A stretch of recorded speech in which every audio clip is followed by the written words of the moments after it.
Once upon a time, in a quiet village, lived a kind girl named Cinderella.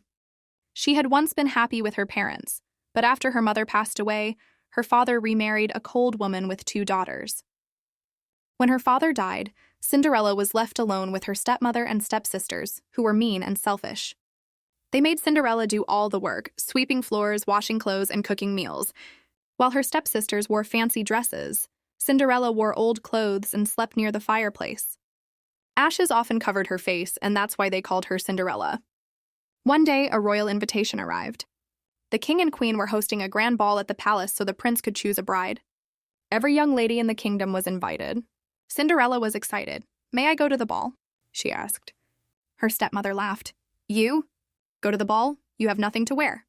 Still, Cinderella helped her stepsisters get ready, brushing their hair and lacing their dresses, while dreaming of dancing in the palace. That night, when they left, Cinderella sat by the fireplace and cried.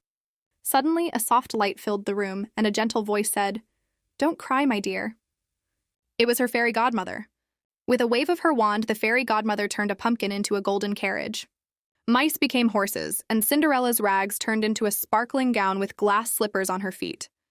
"But remember," said the fairy godmother, "this magic will end at midnight."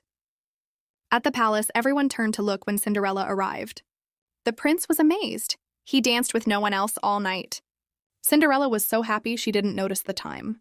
Suddenly, the clock struck 12. "Oh no," she gasped, running down the steps. Her dress turned back into rags and the carriage vanished. As she ran, one of her glass slippers slipped off her foot and was left on the stairs. The prince picked up the slipper. "I must find her," he said. The next day, royal messengers traveled across the land, visiting every home. "The prince will marry the girl who fits this slipper," they said. When they reached Cinderella's house, her stepsisters tried to squeeze into the tiny shoe, but it didn't fit. Then Cinderella stepped forward. Her stepmother laughed. "She didn't even go to the ball." But the messenger said every young lady must try. Cinderella gently slipped her foot into the glass slipper. It fit perfectly. Then she took out the other slipper from her pocket. The room went quiet.